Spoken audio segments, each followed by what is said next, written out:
During the wedding toast, my friend leaned over and said, "Can you believe your ex was actually invited here?" The champagne glass nearly slipped from my hand. "He's here right now?" "Yeah, he's at the bar right there. But don't worry, he did anger management and he's supposedly a totally different person." I turned and saw him across the reception hall chatting with the groom. The last time I'd seen him, Liam, I'd been on the bathroom floor spitting teeth into my palm while he stood over me fixing his hair in the mirror. Now he was laughing, holding a beer. Then he saw me watching. He raised his glass in a small toast and smiled. Not his old aggressive smile. Something softer. Apologetic. I excused myself to the bathroom, my heels clicking too loud on the marble floor. In the mirror, I fixed my lipstick with shaking hands and told myself maybe he had changed. Maybe I could get through the wedding. But when I came out, he was waiting in the hallway. I froze, but he held up both hands, palms out. He said, "I know you don't want to talk to me. I just wanted to say I'm sorry. The therapy made me understand what I did." His voice was different, calmer. He said, "I'm not asking for forgiveness. I'm different now." I walked past him and he let me go. He even stepped aside to give me more room. Back at the reception, I tried to relax. Maybe he really had changed.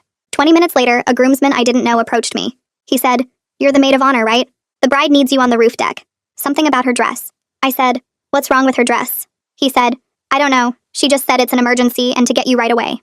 I followed him to the service elevator. He pressed the button for the roof and said, "She's pretty upset. Something tore." The elevator opened to the roof deck where the venue sometimes did ceremonies. But it was dark, no lights on, and I didn't see the bride anywhere. I turned to ask the groomsman, but he was already back in the elevator, doors closing. I called out, "Wait!" but the doors shut. I pulled out my phone to call the bride but had no signal up here. Then I heard footsteps behind me. Liam stepped out from behind the ventilation unit. He said, "She's not coming. Her dress is fine." My blood went cold. I ran for the elevator, but he was faster, blocking me. I tried to dodge around him, but he grabbed my wrist. The familiar grip that left bruises for weeks. He said, "That was my cousin who brought you up. Told him you and I needed to talk privately about the restraining order. He was happy to help. And don't worry, he won't tell anyone you were dumb enough to follow me. He'll say he never saw you, no matter what happens." I tried to pull away, but he twisted my arm behind my back, forcing me toward the edge of the roof. I swung my purse at his face with my free hand, but he caught it, yanking it away and throwing it over the side. I drove my heel into his shin and he cursed, loosening his grip. I spun and kneed him in the stomach. He doubled over and I ran for the stairwell door, but it was locked from inside. A padlock hung from the handle. He'd planned everything. He recovered fast, grabbing my hair and slamming my head against the metal door. Blood filled my mouth. He did it again and I felt my nose crunch. He started dragging me by my hair to the edge, my scalp burning. I clawed at his hands, ripping skin off his knuckles, but he wouldn't let go. He said, "You think you're safe because I went to some classes? Because I can say the right words now?" That's when I noticed a piece of rebar from construction debris. I grabbed it and swung it backward, catching him in the ribs. He grunted and let go. I scrambled away, but he caught my dress, the fabric ripping as he pulled me back. He pushed me against the ledge, bending me backward. The city lights spun below. He said, "You're going to tell everyone you lied, that you fell, that I tried to help." I said, "Never." He said, "Or you jump." I thought I had no way out, until I saw the brick near my feet. I pretended to lose my balance, letting go with one hand, and shot down to quickly grab it. I swung the brick hard as I could at his temple, but he caught my wrist mid-swing. We started fighting for the brick, spinning dangerously close to the edge, our feet skidding on the gravel. I bit his hand until I tasted blood. He cursed and his grip loosened. I wrenched the brick free and brought it down on his foot. He howled and stumbled back, limping. I ran for the elevator, frantically pressing the button, but he tackled me from behind. My chin hit the concrete and I bit through my tongue. We rolled across the roof, him ending up on top, his hands around my throat, his thumbs pressed into my windpipe. I scratched at his eyes, feeling my nail catch his eyelid, but my vision was going black. My hand found broken glass from an old bottle. I slashed wildly at his arm, opening a long gash. He reared back screaming and I pushed him off, crawling toward the elevator again. Blood from my nose was choking me. He caught my ankle at the very edge of the roof, his bloody hand slipping but holding on. He dragged me back, my fingernails breaking as I clawed uselessly at the concrete. My dress tore completely up the side. He flipped me over and lifted me onto the ledge, my back arching over nothing. My legs dangled over 5 stories of air. He held my wrists, the only thing keeping me from falling backward into space. Blood from his arm dripped onto my face. He leaned close and whispered, "Choose now, confession or gravity." I threw my weight sideways with everything left in me, twisting hard enough that we both lost balance. We crashed onto the gravel away from the edge, his hands breaking free from my wrists as we hit the rough surface. I scrambled forward on my hands and knees, gravel digging into my palms, gasping and choking on the blood filling my throat. My vision blurred, but I could see the elevator maybe 20 feet away. I crawled faster, my torn dress catching under my knees, hearing him grunt behind me as he tried to get up. My lungs burned and I couldn't get enough air through my broken nose. I made it to the elevator and slammed my palm against the button over and over, leaving bloody handprints on the metal. The doors opened and I threw myself inside, hitting every button I could reach with my shaking hands. Liam lunged toward me, but the doors slid shut with him inches away, his bloody handprint smearing across the metal as he tried to force them open. I collapsed against the back wall as the elevator started going down, my whole body shaking so hard I couldn't stand. My legs gave out and I slid to the floor, tasting copper and feeling my face swelling. The elevator seemed to move so slowly, each floor taking forever, and I kept thinking he'd somehow get the doors open. When they finally opened at the reception level, I stumbled out into the bright hallway. The lights hurt my eyes after the dark roof. My dress was torn almost completely up one side and covered in blood. My face felt huge and wrong, swelling fast, and blood dripped from my chin onto the marble floor. A waiter carrying a tray of glasses saw me, and the tray crashed to the ground, glass exploding everywhere. Someone screamed, and then people were running toward me. Courtney got to me first and caught me before I fell, her face going completely white. She was asking what happened, but I couldn't make words come out through my split lip and the blood filling my mouth. I tried to say his name, but only a choking sound came out. More people crowded around us now, their shocked faces blurring together into a mass of open mouths and wide eyes. I heard someone say to call an ambulance and someone else asking where all the blood was coming from. The venue manager pushed through the crowd and immediately pulled out his phone, calling 911 while using his other hand to move people back. He brought me a chair and a stack of white towels, speaking in a calm voice that somehow cut through my panic. I pressed a towel to my face and it turned red immediately. Someone in the crowd said Liam just came down looking messed up and left through the back exit before anyone could stop him. The venue manager repeated that information into his phone to the 911 operator. Paramedics arrived 8 minutes later and started treating my injuries right there in the hallway. One of them cleaned the blood from my face with gentle hands while asking me questions I could barely answer. The other one checked my pupils with a small light and carefully felt around my neck, saying something about stabilizing it. They wrapped gauze around my head and put an ice pack on my nose. One paramedic said the ER doctor would need to look at me more carefully, but they needed to stop the bleeding first. 2 police officers showed up and started taking statements from people who saw me come off the elevator. I told them everything in broken sentences while the paramedic bandaged my head, the words coming out wrong and jumbled. I said Liam attacked me on the roof and tried to throw me off. One officer wrote everything down while the other one radioed someone, saying this needed someone from the assault unit right away and asking for Detective Sutton. They loaded me onto a stretcher and wheeled me to the ambulance. The ride to the hospital was bumpy and every movement hurt. At the ER, a doctor with gray hair came in and started documenting every injury with a camera and detailed notes on a tablet. She said I had a broken nose, a concussion, cuts on my scalp and chin, bruising around my throat, and defensive wounds on my hands and arms. She took pictures of everything and wrote down exactly how each injury looked. She said I was lucky to be alive after what he did to me. Detective Sutton arrived around midnight, a tall woman with short dark hair and sharp eyes. She pulled up a chair next to my hospital bed and took out a notebook. She was professional and direct, not treating me like I was fragile. She explained that Nathaniel's involvement made this conspiracy to commit assault, which was more serious than just a regular attack. I told her about the padlocked stairwell door and how Liam planned everything, even getting his cousin to help. I saw concern in her eyes when I mentioned the planning, like she was already thinking about how hard it would be to prove. They kept me overnight because of the concussion, the nurse saying someone needed to wake me up every few hours to check on me. I lay in the hospital bed unable to sleep, jumping every time I heard footsteps in the hallway or a door closing somewhere. My phone sat on the table next to me showing 17 missed calls from my parents, Hannah, Dylan, and numbers I didn't know. I couldn't face talking to anyone yet, couldn't explain what happened, couldn't hear their voices asking questions I didn't have answers for. Light started coming through the window around 6 in the morning and I hadn't slept at all. A nurse came in to check my vital signs and brought me some water and crackers that I couldn't eat. Detective Sutton showed up an hour later carrying a coffee and a folder full of papers. She pulled up the same chair from last night and opened the folder. She told me Nathaniel was denying everything when they questioned him earlier that morning. He said he never spoke to me at the wedding and had no idea how I ended up on the roof. She said the venue was pulling all their security footage, but the roof cameras weren't working that night, which seemed convenient. I asked if that meant he'd get away with it, and she said not necessarily. They just needed to build the case differently. The discharge nurse arrived around 9 with a stack of prescriptions and a long list of instructions about watching for concussion symptoms. She went through each warning sign twice while I tried to focus through the headache. My parents arrived just as the nurse finished, my mom rushing in and stopping when she saw my face. She started crying immediately and came over to hug me carefully, avoiding all the bandages. Dad stood in the doorway looking at me with his jaw so tight I could see the muscle jumping. He didn't say anything, but he picked up my bag and signed the discharge papers while Mom helped me into a wheelchair. The drive home took 3 hours and nobody talked much. Mom kept turning around to look at me in the back seat, and Dad's hand stayed clenched on the steering wheel the whole time. We stopped once for gas, and I stayed in the car because I couldn't handle people staring. When we got to their house, Dad carried my bag upstairs to my old room, and Mom made tea I didn't drink. My phone started ringing around dinner time, and I saw Hannah's name. I almost didn't answer, but something made me pick up. She was sobbing and saying she had no idea Liam would do something like this, that she felt terrible. Then she said Dylan was really mad at me for causing a scene and ruining their wedding reception. The words hit me like getting punched again, and I hung up without saying anything. I turned my phone off and went to bed even though it was only 7. 2 days later, Detective Sutton called while I was eating breakfast at my parents' kitchen table. She said the elevator security footage showed Nathaniel pressing the roof button with me standing next to him, then him leaving alone 30 seconds later. It wasn't definite proof he was helping Liam, but it proved he was lying about never talking to me. She was bringing him in for another interview that afternoon. I asked what would happen if he kept lying, and she said they'd keep building the case with what they had. On day 4, my mom drove me to the courthouse downtown so I could start getting a protective order against Liam. The clerk behind the counter walked me through the paperwork and explained I'd have a hearing within 2 weeks. My hands shook so badly I could barely hold the pen, and my handwriting looked like a child's. Halfway through filling out the forms, I had to run to the bathroom and throw up.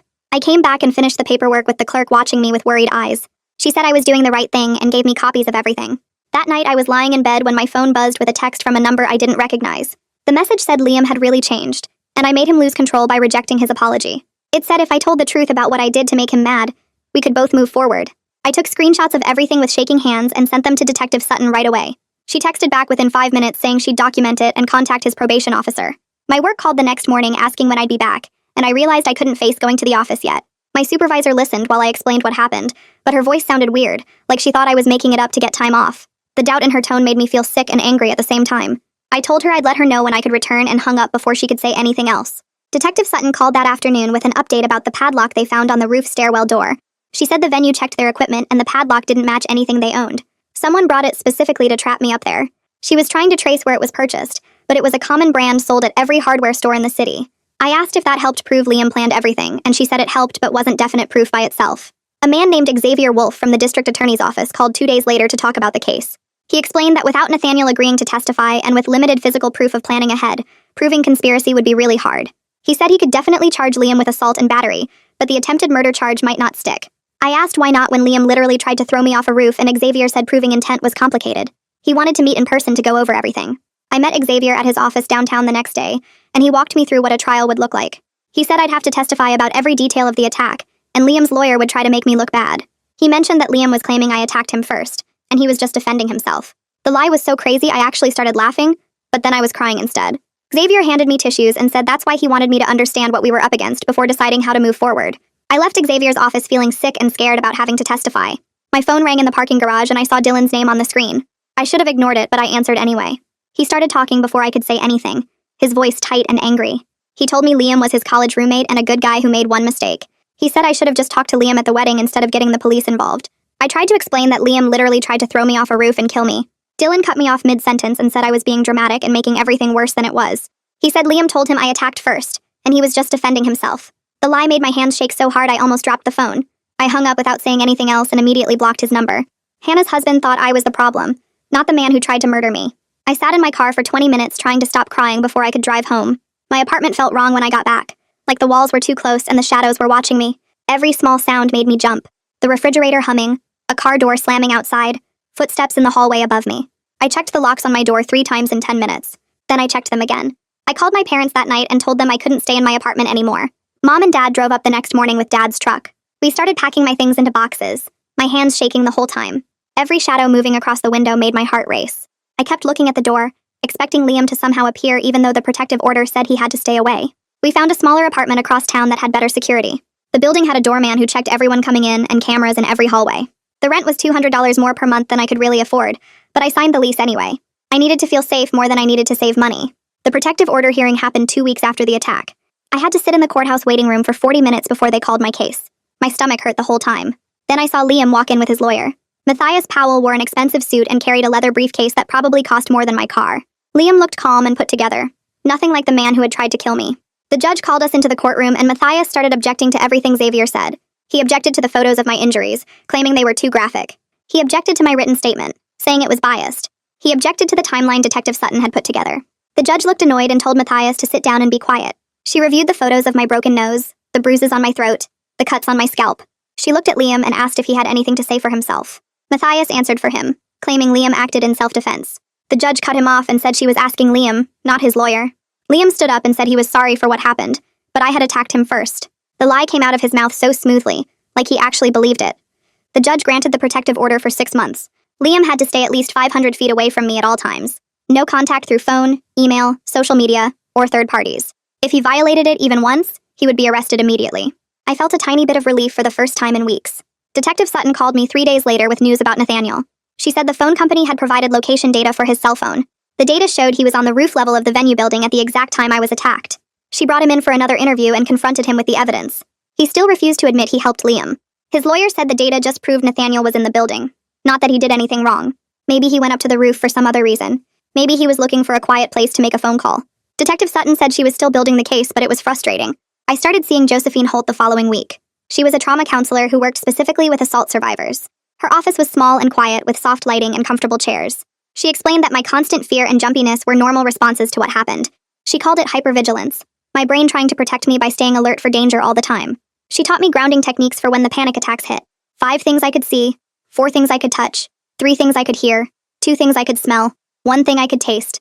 The first session I cried for 45 minutes straight and couldn't stop. Josephine just sat there with me and let me cry without trying to make me stop or feel better. She said crying was part of processing the trauma.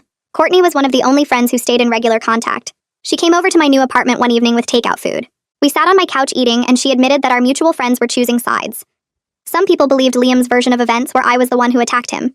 They remembered seeing him at the wedding acting calm and friendly, being polite and apologetic. They couldn't picture that same man trying to murder someone. Courtney said a few people had asked her if I was lying or exaggerating to get attention.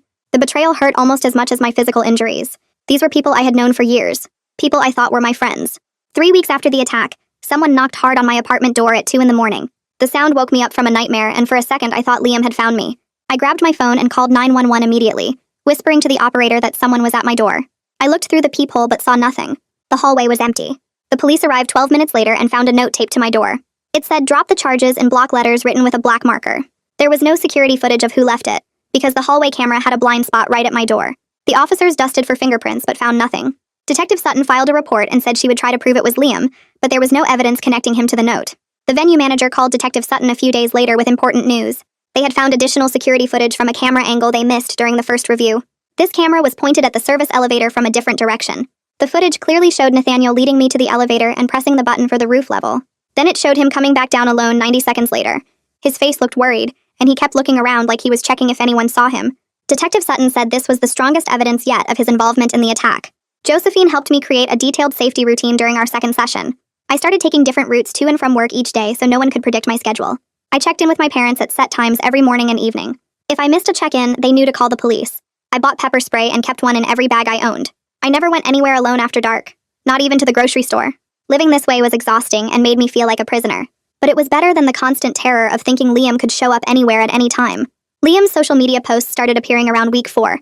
He never mentioned me by name, but the posts were obviously about me.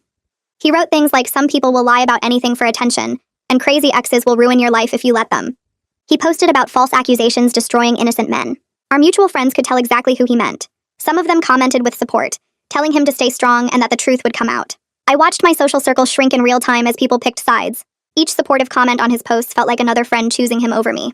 Xavier called 3 days later while I was making dinner. He got right to it without small talk. Matthias was pushing for a mutual no-contact order instead of just me having protection from Liam. The idea made them look equally dangerous to each other, like we were both the problem. Xavier told me not to agree because it would hurt our case badly. It would make the jury think I was violent too, not just defending myself. Then he warned me that Matthias was planning to use my actions on the roof as proof I was the real aggressor. The brick, the glass, the scratches on Liam's face. They were going to say I attacked him first, and he was just protecting himself. I wanted to scream into the phone that I was fighting for my life, that every mark on him came from me trying not to die. But Xavier already knew that. He said we just had to make sure the jury understood it too. Josephine brought up call recording during our next session. She said Detective Sutton had approved it if Liam contacted me again. I could use a recording app on my phone, and it would be legal evidence as long as one party knew about it, which would be me. She walked me through downloading the app and testing it. 2 days later, a call came from another number I didn't recognize. My hands shook as I opened the recording app and pressed the red button, then answered. Liam's voice came through, soft and apologetic at first. He said he was sorry for everything, that he never meant to hurt me, that the therapy was really helping him understand his actions. I stayed quiet, letting him talk. Then his tone started changing. He said I had forced his hand by rejecting his apology at the wedding, that I humiliated him in front of everyone by making a scene. His voice got harder with each sentence. He said I always knew how to push his buttons, that I made him lose control on purpose, so I could play the victim. The mask was slipping in real time and the app was catching every word. I ended the call when he started getting louder and saved the recording immediately.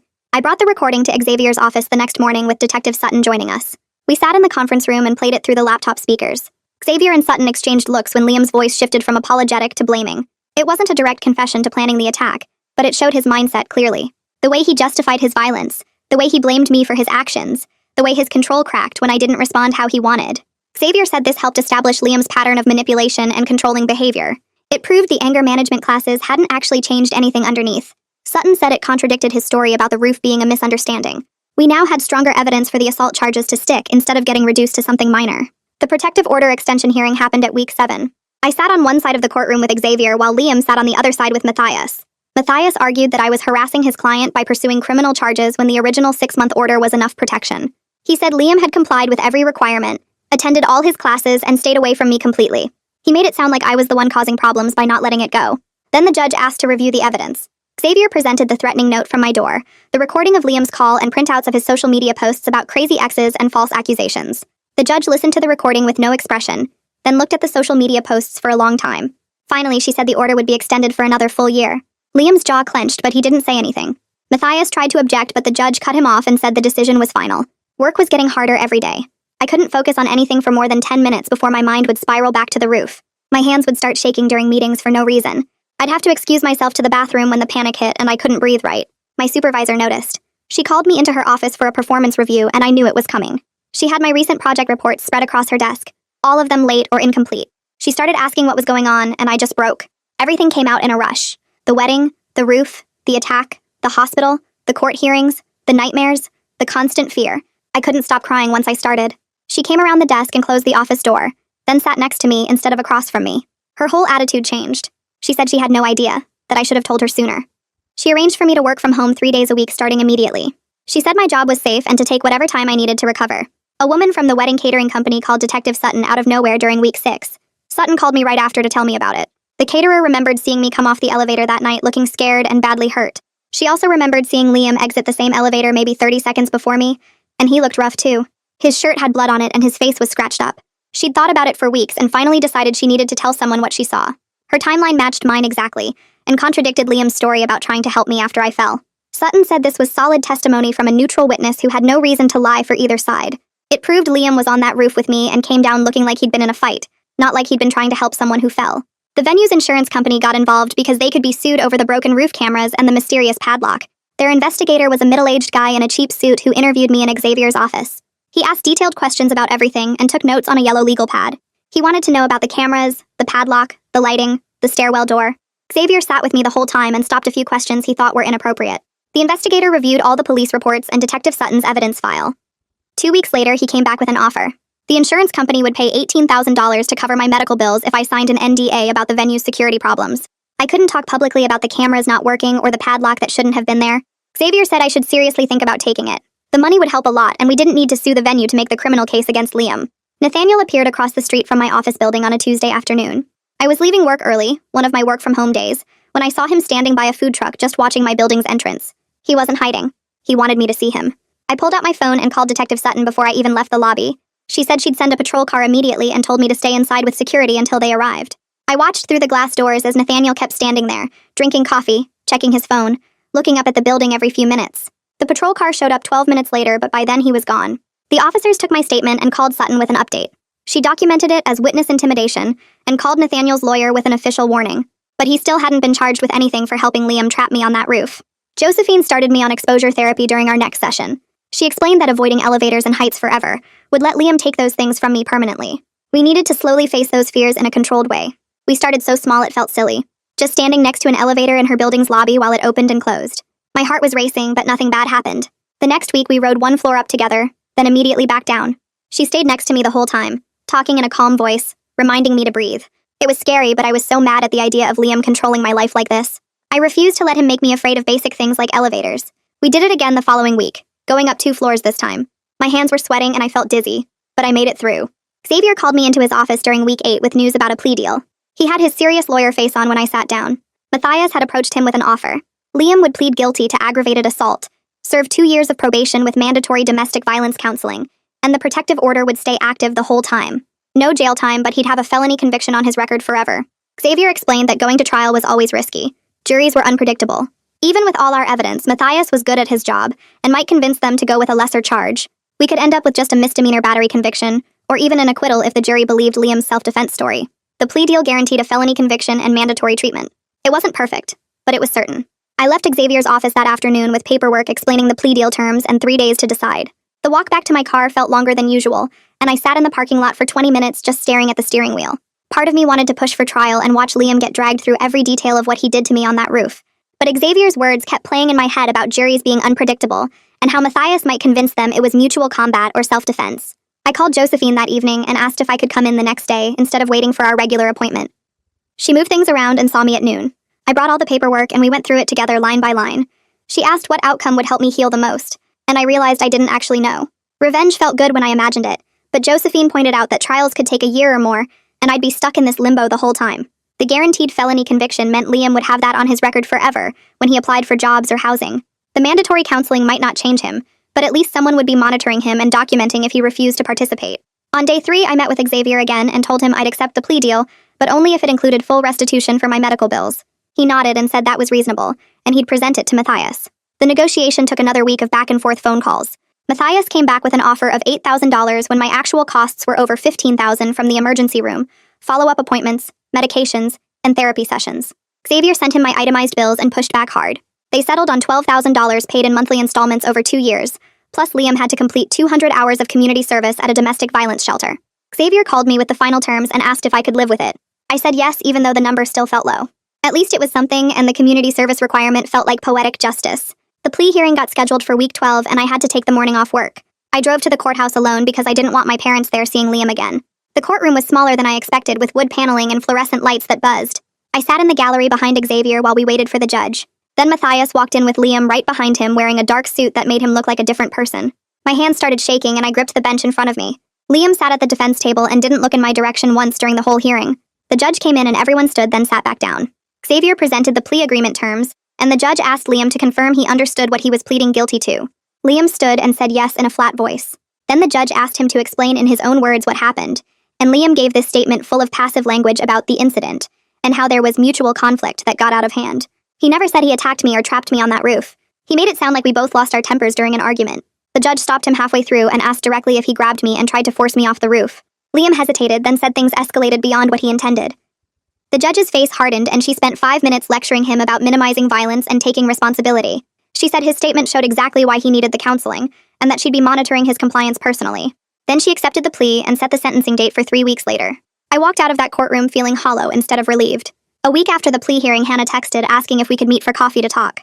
I almost said no, but decided I owed it to our friendship to at least hear her out. We met at a cafe near her apartment and she hugged me when I arrived, but it felt stiff and awkward. She ordered a latte and spent the first 10 minutes talking about her honeymoon in Greece and how beautiful the islands were. Then she finally brought up the wedding and said she wanted to apologize for how everything happened. But instead of actually apologizing, she started talking about how the attack ruined their reception, and how the photographer couldn't use half the pictures because people looked upset or shocked in the background. She said the venue manager refunded part of their deposit, but it didn't make up for the memories that got destroyed. I just sat there listening and realized she was making this about her wedding, instead of about me almost dying. When I tried to explain that I was the one who got hurt, she cut me off and said she understood but couldn't. I see how it affected her special day too. I put money on the table for my untouched coffee and told her I needed to go. She called after me asking when we could talk again, but I kept walking. Our friendship couldn't survive her seeing me as the problem instead of Liam. The guilty plea became public record, and some of Liam's social media supporters finally backed off. 3 people who'd been commenting on his posts about false accusations sent me private messages apologizing for doubting my story. One woman said she'd been in an abusive relationship herself, and felt ashamed for not believing me sooner. But plenty of others doubled down and started claiming Liam only pled guilty because the system was biased against men, and he couldn't afford to risk a trial. They said the fact that I wasn't seriously injured proved I was exaggerating. I spent hours reading these comments and feeling my blood pressure spike with each one. Finally, I just deleted all my social media accounts because monitoring them was destroying my mental health more than losing the connections was worth. The venue's insurance company sent their settlement offer 6 weeks after the attack. $18,000 to cover medical bills, therapy costs, and moving expenses. The letter included a non-disclosure agreement that prevented me from discussing their security failures publicly or posting about it online. Xavier looked it over and said it was standard and the amount was reasonable given my documented expenses. I signed the papers and the check arrived a week later. I used part of it to pay off my credit cards that I'd maxed out covering costs insurance didn't handle. The rest went into savings for continued therapy since Josephine said I'd probably need sessions for at least another year. Having that financial cushion meant I could breathe a little easier and stop lying awake at night calculating how I'd make rent. Moving day came on a Saturday and my parents drove up to help. The new apartment was smaller than my old place, but the building had security cameras in every hallway, a doorman who checked all visitors against a list and deadbolts on every door. My dad walked through inspecting everything while my mom helped me unpack boxes. Before they left, my dad pulled out his toolbox and installed additional locks on the front door and a security bar for the sliding glass door to the balcony. I hadn't asked him to do it, but watching him work made my throat tight. My mom hugged me for a long time before they got in their car, and I cried on the couch for an hour after they drove away. But that night I slept better than I had in months, because for the first time I actually felt safe in my own space. Work started improving gradually as I rebuilt my focus and confidence. My supervisor, who'd seemed skeptical at first, became an unexpected ally after I showed her the court documents. She started checking in regularly and ran interference when I needed accommodations like working from home on bad days. 2 months after the attack, she assigned me to a new project developing training materials for the sales team. It was creative work that I actually enjoyed, and having something to focus on besides legal proceedings felt like a tiny piece of normalcy returning. I threw myself into it and started staying late some nights just because I wanted to finish sections instead of because I had to. A nightmare woke me up at 3 in the morning during my 3rd week in the new apartment. I was back on the roof with Liam's hands around my throat and I couldn't breathe. I jerked awake gasping and my heart was hammering. So hard I thought I might pass out. But instead of spiraling into a full panic attack, I used the grounding techniques Josephine had taught me. 5 things I could see in the dark bedroom. 4 things I could touch like the soft blanket and cool pillowcase. 3 things I could hear, including the hum of the refrigerator and distant traffic. 2 things I could smell, which was harder, but I focused on the laundry detergent scent from my sheets. 1 thing I could taste, which was just the stale feeling in my mouth from sleep. My heart rate slowed as I went through each sense, and after 20 minutes I felt calm enough to lie back down. It was a small victory, but it felt huge because I'd managed to stop the panic spiral myself without calling anyone or turning on every light in the apartment. Josephine suggested a therapeutic exercise during our next session that made my stomach drop when she first described it. She wanted me to visit a different building's rooftop during the day with a friend present to start reconditioning my fear response. I immediately said no, but she explained that avoiding rooftops forever meant Liam got to take that away from me permanently. We needed to slowly prove to my brain that rooftops themselves weren't dangerous. I asked Courtney if she'd come with me, and she agreed without hesitation. We picked an office building downtown that had a public observation deck on the 10th floor with proper railings and security. The elevator ride up made my hands sweat, but I made it without having a panic attack. We stepped out onto the deck, and I stayed close to Courtney while we walked around the perimeter. I was trembling the whole 20 minutes we were up there, and my breathing got shallow a few times. But I didn't panic, and I didn't run back to the elevator. When we finally went back down, Courtney bought me coffee and told me I was brave. I didn't feel brave, but I felt like maybe I was making progress toward taking my life back piece by piece. Josephine suggested during our next session that I write an impact statement. Not for court or anyone else, just for myself. I bought a cheap notebook at the drugstore on the way home, and that night I sat at my kitchen table with a pen.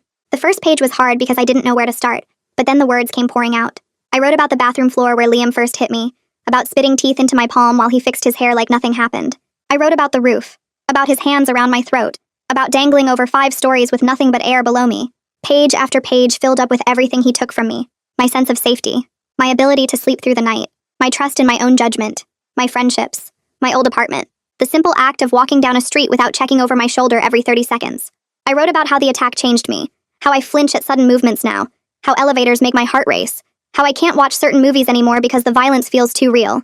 But I also wrote about fighting back, about the brick and the broken glass, about refusing to confess to something I didn't do even when he held me over the edge, about calling the police immediately, about following through with prosecution even when people doubted me, about learning to manage panic attacks and going to therapy and building a new life piece by piece. When I finished, the notebook was half full and my hand was cramping. Josephine had told me to burn the pages afterward as a ritual of release, so I took them to the kitchen sink and lit them with a match. The paper curled and blackened and turned to ash. It felt like letting go of something heavy I'd been carrying for months. 2 days later, an email appeared in my inbox from an address I didn't recognize. The subject line was blank and the message was short. It said I should remember that restraining orders expire eventually, and that some people have long memories about being falsely accused. It didn't mention Liam's name or make any direct threats, but I knew it was from him. My first reaction was anger instead of fear, which surprised me. I took screenshots and forwarded everything to Detective Sutton. She called me back within an hour and said the message was too vague to prove it violated the protective order, but we'd document it in case he sent more. She asked if I felt safe and I realized I actually did. Annoyed, yes. Angry, definitely. But not terrified like I would have been months ago. That felt like real progress. I used part of the insurance settlement money to install a complete home security system in my new apartment. The technician spent 4 hours setting up cameras at the front door and windows, motion sensors in every room, and a direct connection to a monitoring service that would call police if the alarm went off. It cost almost $3,000, but I didn't care. I needed to feel safe in my own home.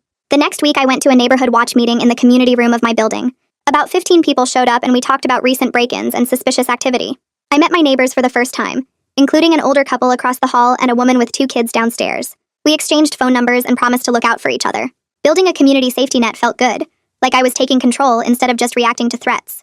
A letter arrived from Hannah 3 weeks after the last time we'd talked. It was handwritten on nice paper, 3 pages long.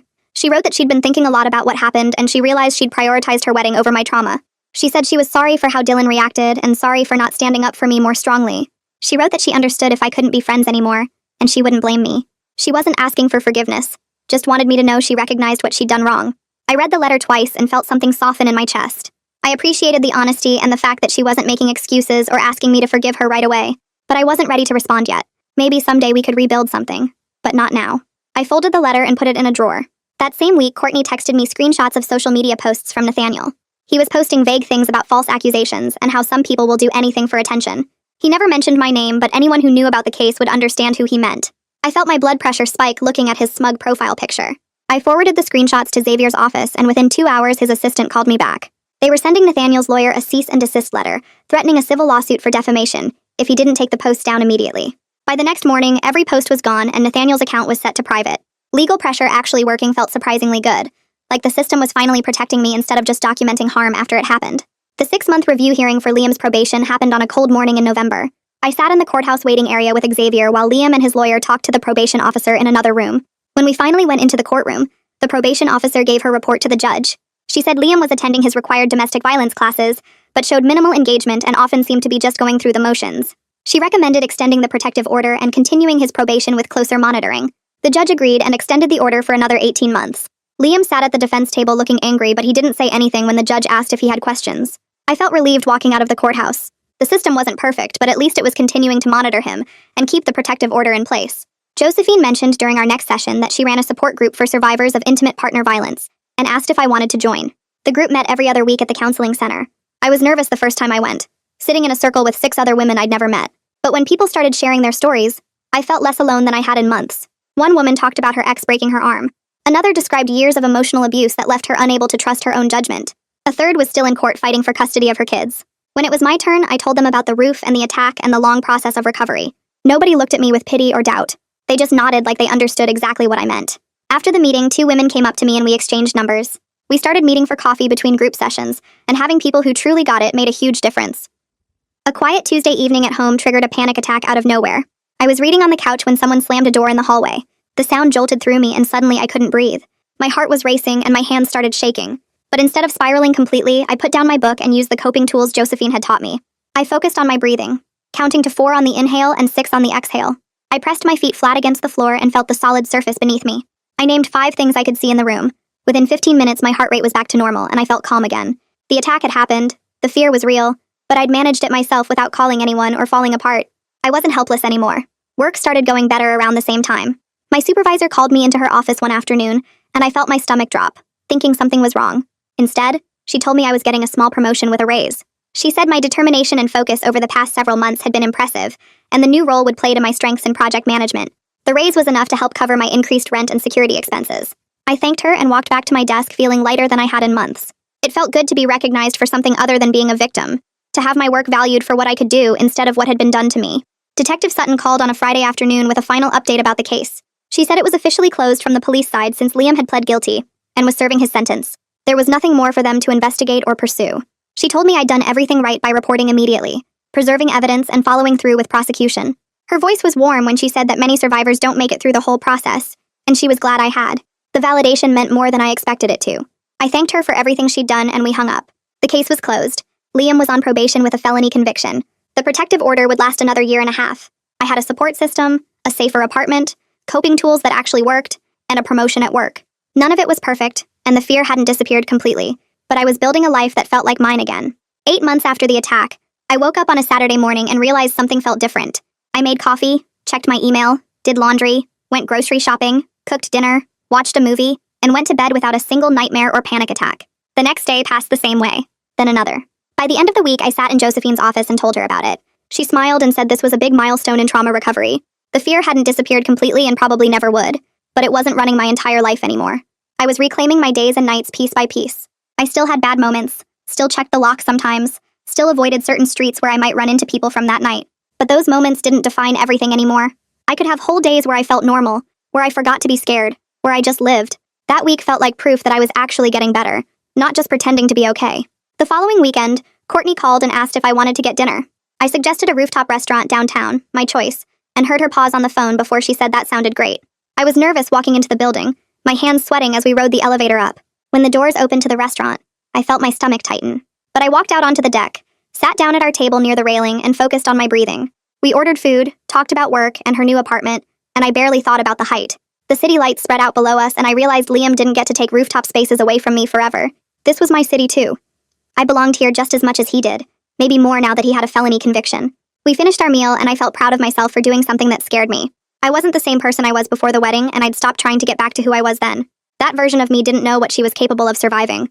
This version knows she can fight back, document everything, navigate the legal system, build safety networks, and come out the other side still standing. The justice system gave me partial accountability and imperfect protection, but I gave myself something more important. The certainty that I'm stronger than what happened to me. I have better locks, better boundaries, better instincts, and a support system I built deliberately. Some nights I still check the locks twice, but most nights I sleep soundly in my safe apartment, and that's enough. And yeah, that's basically how everything went down. Wild story, right? Anyway, if you're still here after all that, maybe hit subscribe because I've got tons more where this came from. See you next time. Take it easy.